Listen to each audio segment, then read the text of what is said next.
Why?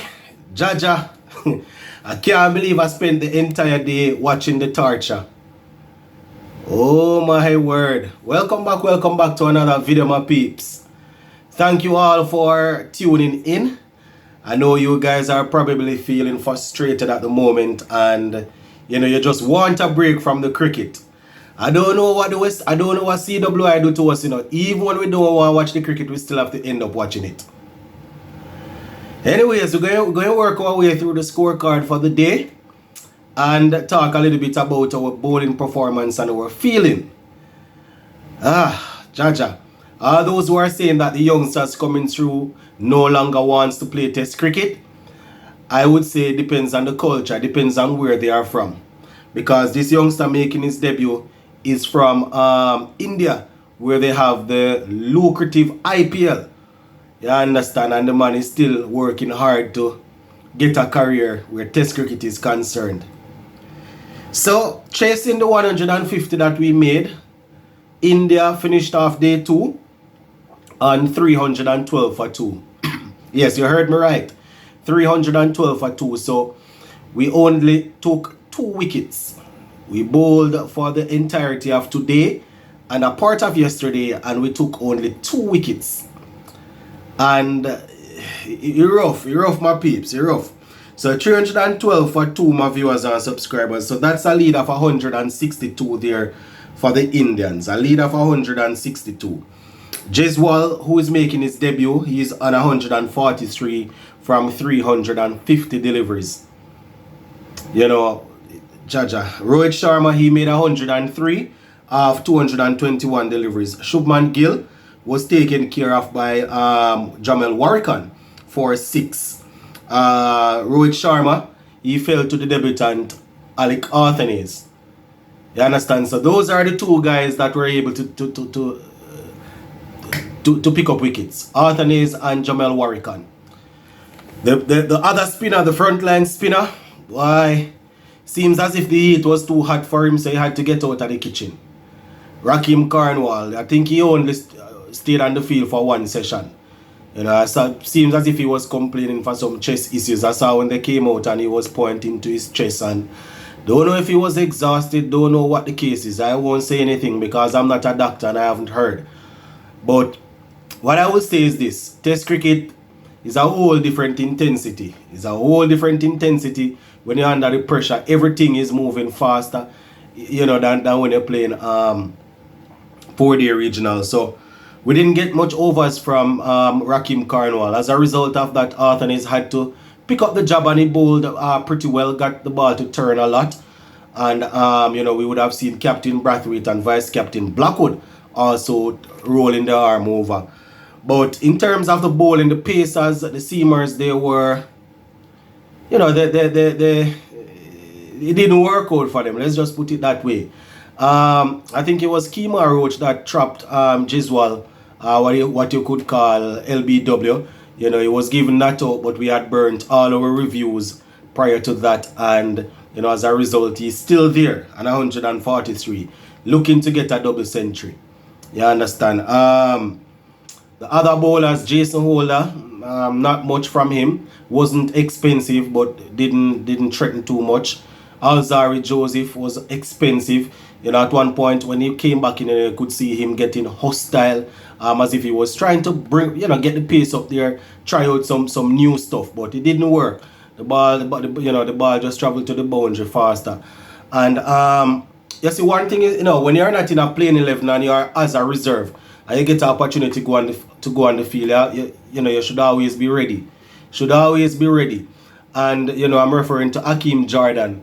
On 2 occasions, the ball went to him, and probably could have picked up a run out. He covered the ground nicely, picked up the ball nicely, and the throw wasn't good. The first one would have been a clear run out. He picked up the ball, threw it all the way over Joshua De Silva's head. The batsman wasn't even in the frame, so a little bit of composure that would have been good. Another one was played to him. He got across the ground quickly, picked up the ball and threw at the stump and missed. Was going for a direct run out there and missed. So it was good to see the intensity, the effort as it relates to covering the ground and picking up the ball But if you're going to effect a run out, all of these things need to come into play. Cover the ground, pick up the ball, and put in a good return. That's how you get a run out.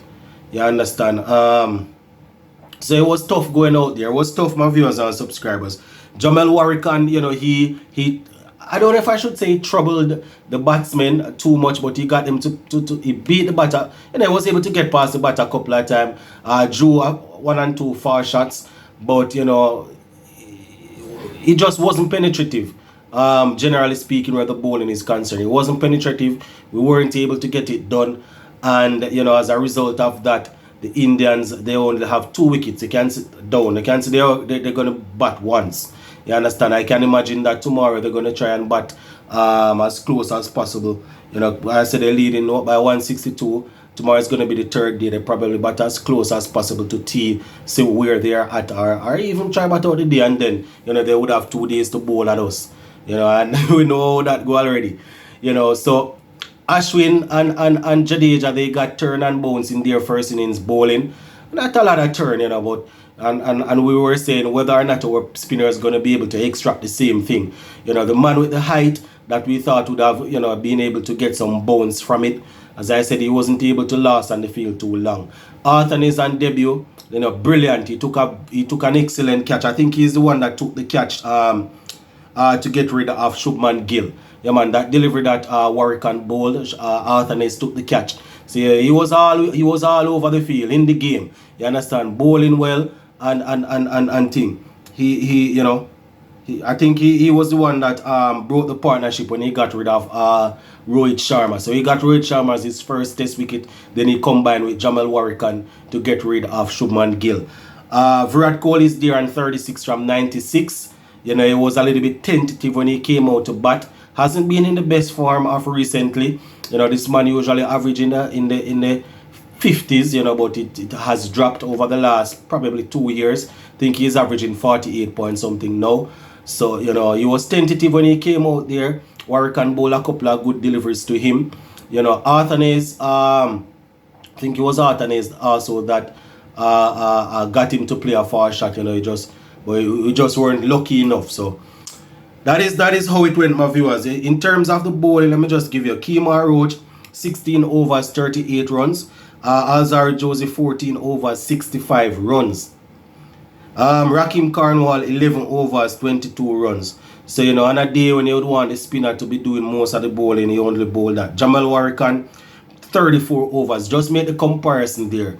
34 and Rakim Carnwall, 11. As I said, he left the field for whatever reason. Jason Holler, 14 overs, 28 runs. Craig Brathwaite, 6 overs, 12 runs. Alec Arthanaze, 13 overs, 33 runs, 1 wicket. Raymond Reefer, 3 overs, 9 runs. Jermaine Blackwood, 2 overs, 4 runs he gave away. So that is how the day ended, my viewers and subscribers. They're going to have to regroup and go at it again tomorrow. But as how it's looking, it doesn't seem as if these guys are going to be... You're probably going to have to bring a fall shot, I don't know. In terms of the new ball, I didn't have a problem when Brathwaite didn't take it same time, because I couldn't see our pacers doing much, and at the time Warrican and Arthanaze were holding down in the fort with some spinning. So I was like, just work with it. But as much as we know that, listen, these guys are totally better than us. You still expect a couple of guys that have been playing at the international level for years now to come up with 1 and 2 things to get wickets. We're talking about the Joseph and the Roach and the holders of the world. You understand? These guys have been playing for a while. Roach has been good with the Dukes ball in the Caribbean but of late, nothing much. So not much to say, my viewers and subscribers. So I'm going to leave it right there for now. I'll be in the comment section to hear what you guys have to say. Big up.